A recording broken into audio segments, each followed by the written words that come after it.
జరగడం ఖాయం. దీన్ని ఎవ్వరూ ఆపకుండా నేనే దగ్గరుండి జరిపిస్తాను. ఎందుకో తెలుసా? పార్దు నన్ను మోసం చేశాడు. ప్రియాతో ఎఫైర్ పెట్టుకుని నాకు ద్రోహం చేశాడు.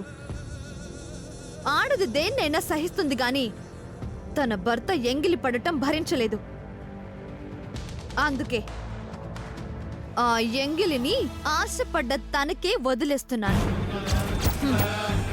ఎఫైర్ పెట్టుకున్న ఆడదాంతో మ్యారేజ్ అవ్వడం కన్నా మించిన శిక్ష ఏముంటుంది ఏ మగాడికైనా? అలా మా ఆయన్ని ఫినిష్ చేస్తున్నాను.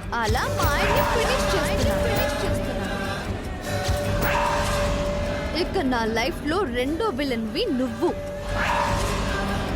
మా అమ్మని చంపావు, మమ్మల్ని అనాథల్ని చేశావు. అందుకే ప్రియ మెళ్ళో పార్దు తాళి కట్టగానే, బాజా భజంత్రిలు గట్టి మేళం మోగగానే, అందరూ అక్షంతలు వేయగానే, అందరి ముందునే నీ బండారాన్ని బయట పెడతాను. నీ పాపాల చిట్టా విప్పుతాను. నిన్ను పోలీసులతో అరెస్ట్ చేయించి జైలు గోడల మధ్యకు నడిపించి ఊచలు లెక్క పెట్టిస్తానే.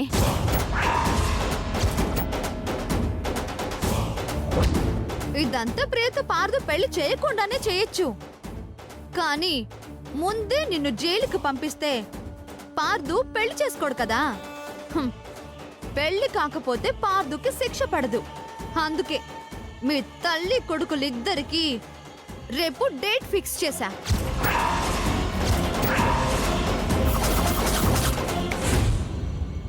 రేపు ఉదయం 10:15 పెళ్లి, 25 నిమిషాలకి నీ అరెస్ట్. ఆ తర్వాత నేను ఏ అస్తమిస్తున్నా సూర్యుడి వైపు నడుచుకుంటూ వెళ్తాను. అదేగా మన తెలుగు కథలో సగటు క్లైమాక్స్. బీ రెడీ అత్తయ్యా. పట్టు పరుపులపై నిద్రపోవడానికి అలవాటు పడ్డ నీ శరీరాన్ని కటుక నేలపై వాల్చడానికి, బంగారు పల్లెల్లో బిర్యానీ తినే నోటిని సత్తు పల్లెల్లో గంజి నీళ్లు తాగించడానికి, శ్రమ చెమట బిందు అనేది తెలియని శరీరానికి రాళ్లు కొట్టి చెమటలు కక్కించడానికి ప్రిపేర్ అయ్యుండు. సులువుగా సుఖంగా ఉండేది ఈ 12 గంటలు మాత్రమే. ఆ తర్వాత అన్ని పని గంటలే.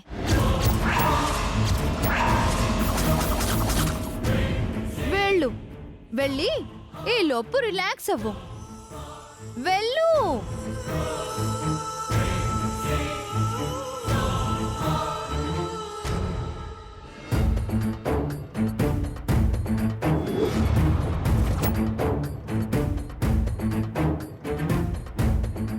ఇక నా లైఫ్ లో రెండో విలన్వి నువ్వు. అందరి ముందునే నీ బండారాన్ని బయట పెడతాను. నిన్ను పోలీసులతో అరెస్ట్ చేయించి జైలు గోడల మధ్యకు నడిపించి ఊచలు లెక్క పెట్టిస్తానే. మీ తల్లి కొడుకులిద్దరికి రేపు డేట్ ఫిక్స్ చేశా. 25 నిమిషాలకి నీ అరెస్ట్. అనుమానమే లేదు, అది చెప్పిందంతా నిజమే. ప్రియతో పెళ్లి చేసి పార్దుపై ప్రతీకారం తీర్చుకుంటుందనుకుంటాను. పెళ్ళయ్యాక నన్ను అరెస్టు చేయించి నాపై కక్ష తీర్చుకుంటుంది. నిజంగా అది నాకు టెన్షన్ తెప్పిస్తోంది. దానిదే పై చేయి అవుతోంది.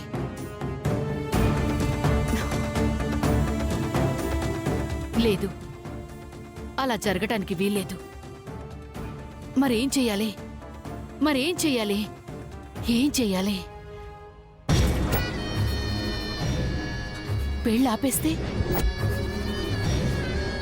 పెళ్లి ఆగినా అదే గెలిచినట్టు.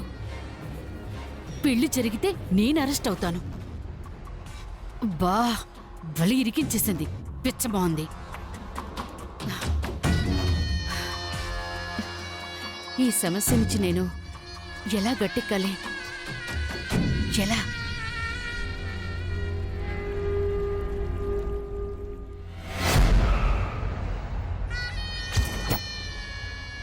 అవును, ఆ పని చెయ్యాలి.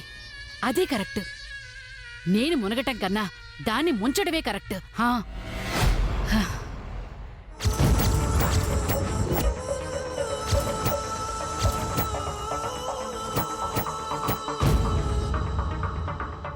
నాతో మాట కూడా చెప్పకుండా, కనీసం ఫోన్ కూడా చేయకుండా ఎలా వచ్చారు మీరు?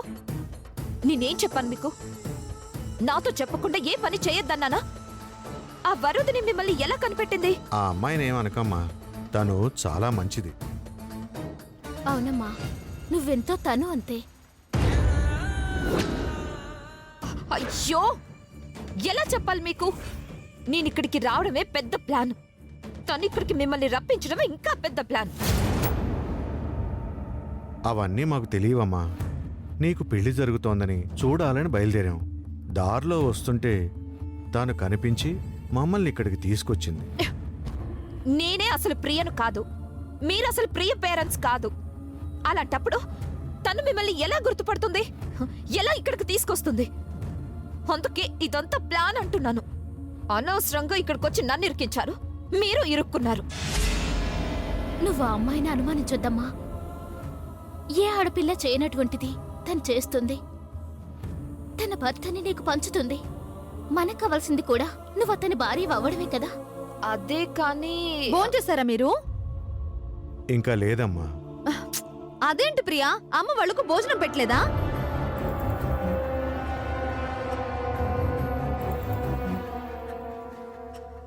నిన్నే. కమాన్ ప్రియా, ఇది నీ అత్తారిల్లు. రేపటి నుంచి ఇది నీ సొంతం. ఇక్కడ నువ్వేం చేయాలన్నా స్వేచ్ఛ అధికారాలు ఉన్నాయి. పార్థు కిందున్నాడు, ఇదేమో ఇక్కడుంది. అంటే గదిలో ఎవరు ఉండరన్నమాట. ఇదే సరైన సమయం.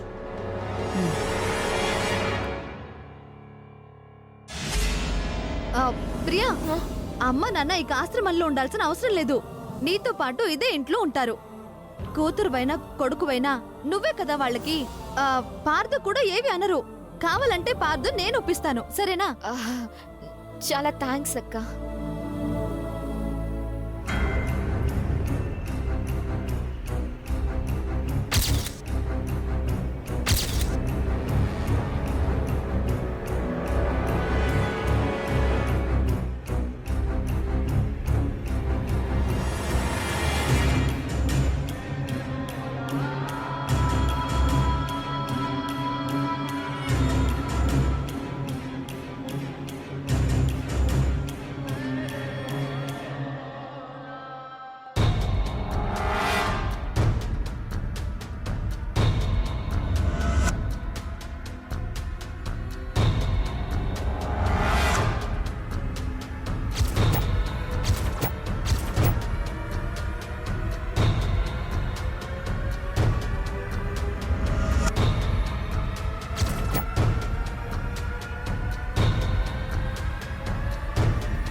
ఇలాంటి ఆడపిల్ల పురాణాల్లో కూడా ఉండదమ్మా.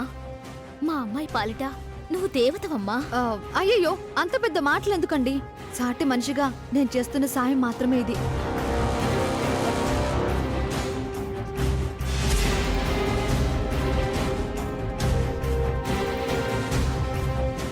సరే సరే, మీరిద్దరూ త్వరగా భోంచేసి రెస్ట్ తీసుకోండి. రేపు ఉదయాన్నే పెళ్లి కదా, సరేనా? వీళ్ళని చూసుకో. ఏంటి అత్తయ్య అనుమానాస్పదంగా తిరుగుతోంది? ఏదైనా కుట్ర వేస్తోందా? అసలేం చేస్తోందబ్బా?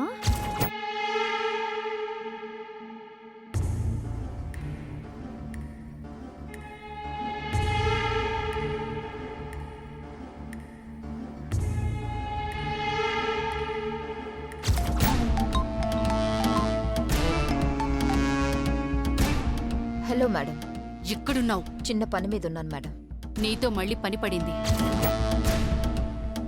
ఇంకో ప్లానా? Final plan. ఈ ప్లాన్ సక్సెస్ఫుల్గా చేస్తే నా లైఫ్కున్న రిస్క్ తగ్గుతుంది, నీ లైఫ్ సెటిల్ అవుతుంది. ప్లాన్ ఏంటో చెప్పండి మేడం. ఇప్పుడు నీ మొబైల్ ఫోన్కి వాట్సాప్లో ఓ శారీ ఫోటోలు పంపిస్తాను. నువ్వేం చేస్తావంటే నువ్వు వెంటనే ఆ సేమ్ శారీ కొనేసాయి. ఆ తర్వాత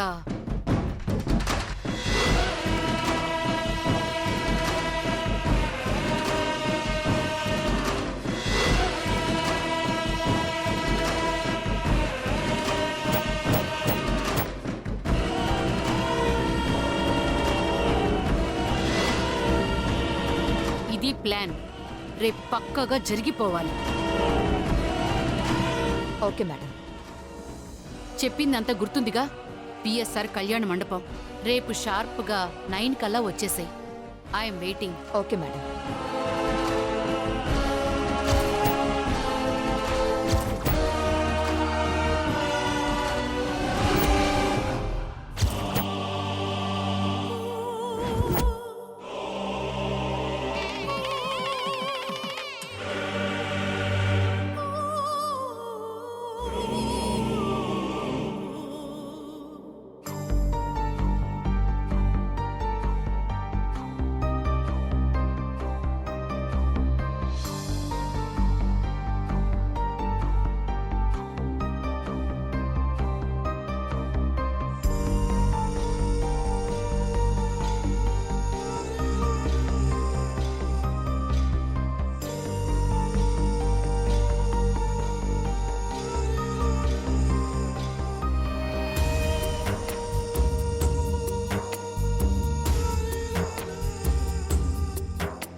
ఆగండి.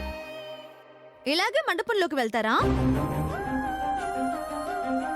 ఇది హడావిడిగా జరుగుతున్న పెళ్లే గాని ఏ లోటు జరగని పెళ్లి.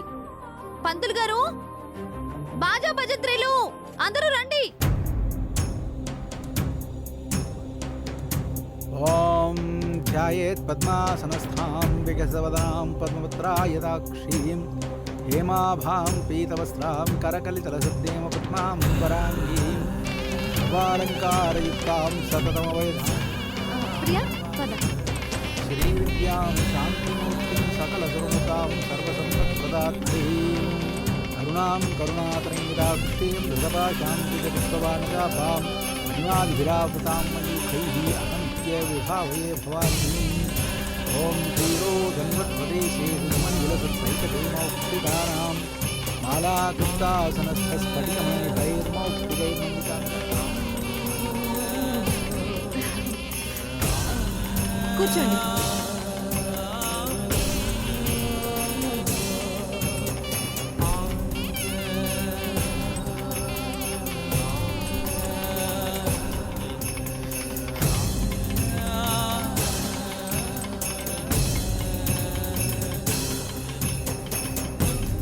మావయ్య, నందు, మీరు పార్థుని రెడీ చేయండి.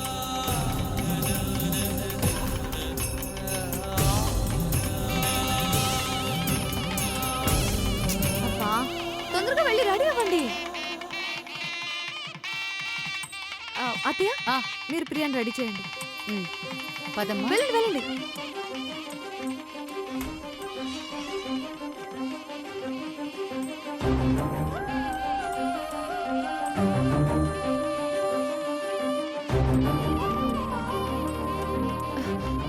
ఒక్క నిమిషం ఆగు.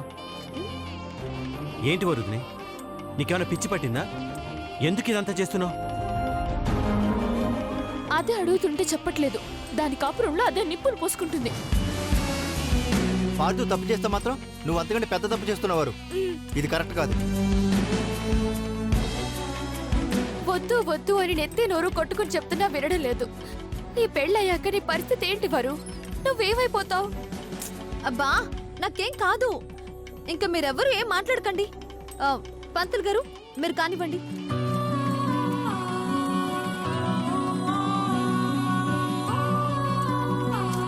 దీనికేదో దయ్యం పట్టింది, లేకపోతే ఇలా చేయదు.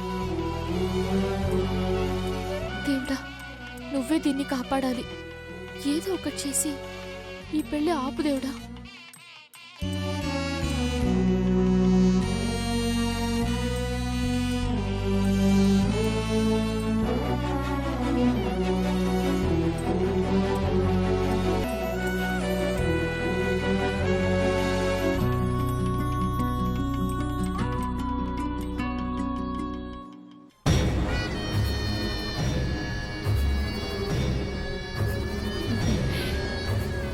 నీకిచ్చిన మాట ప్రకారం దాన్ని రెచ్చగొట్టి పార్థుకి నీకు పెళ్లి చేస్తున్నాను. హ్యాపీగా ఉండు ప్రియా. చాలా థ్యాంక్స్ మేడం. అయ్యో మేడం కాదు, ఆంటీ అని పిలు. ఈ ఒక్కరోజేగా నీకు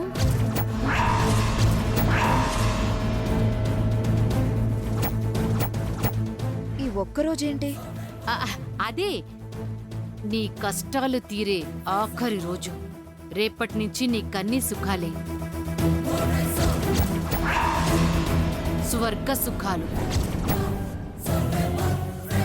నువ్వు చేసిన ఈ వెదవ పని ఎంతవరకు వచ్చిందో చూడరా.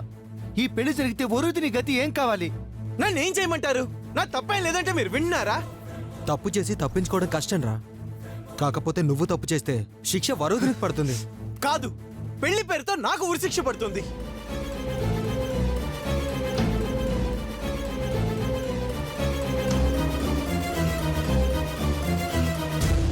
చూడ చక్కగా ఉన్నావు పెళ్లి కూతురా. శీఘ్రమేవ స్వర్గలోక ప్రాప్తిరస్తు. అదేం దీవెనమ్మా? అంటే ఈ పెళ్లి ప్రియకు స్వర్గంతో సమానమని చెప్తున్నాను. అయినా మీకు ఇక్కడేం పనండి? పదండి వెళ్దాం. పదండి.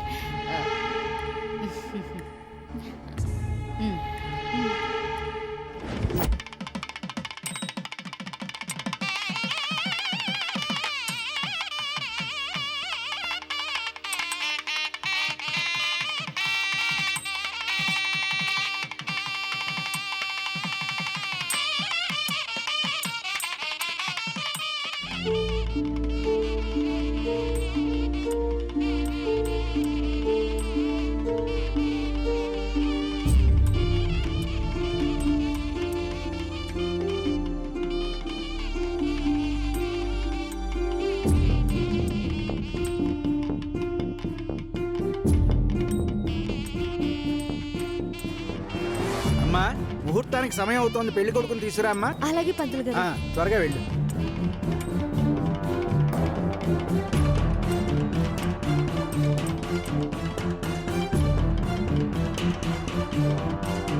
దీనికేదో పోయే కాలం వచ్చింది. లేకపోతే తాళి కట్టిన మొగుడుతో మరో ఆడదాని మెళ్ళలో తాళి కట్టిస్తుందా? ఛీ!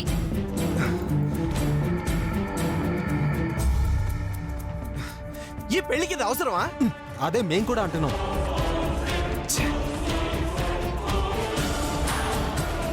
ఇదేంటి ఇంకా బాసికం కూడా కట్టలేదు? మావయ్య ఆ బాసికం కట్టండి. సరే.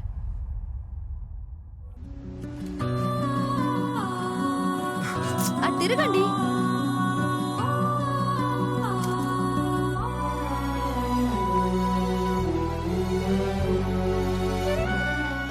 కాటుక ఎక్కడుంది?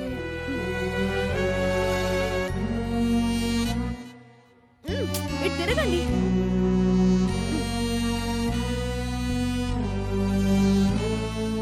ఆఖరి సరిగా ఆలోచించవరు. నువ్వు తప్పు చేస్తున్నావు. తప్పప్పులు ఆలోచిస్తే న్యాయాలు జరగవు. నేనే తప్పు చేయలేదు వరు. నువ్వే తప్పు చేస్తున్నావు. తిరిగి సరిదిద్దుకోలేని తప్పు చేస్తున్నావు. నా మాట విను. పంతులు గారు పిలుస్తున్నారు, పదండి. అమ్మ వరుదిని, వాడంటున్నాడని కాదు కాని ఒక్కసారి ఆలోచించు తల్లి. నువ్వు తప్పు చేస్తున్నావు. అవును వరు, వీడు తప్పు చేసి ఉండొచ్చు, కానీ దానికి శిక్ష ఇది కాదు. ఇప్పటికైనా మా మాట వినవరు. ఇంత దాకా వచ్చాక నేను ఎవరి మాట వినను. జరగాల్సిన కార్యక్రమం చూడండి. పదండి. నేను ఈ పెళ్లి చేసుకోను. ఏం చేస్తావు? పెళ్లి బాజాలు మోగాల్సిన ఈ మండపంలో నా చావు మేళాలు మోగుతాయి. సరేనా?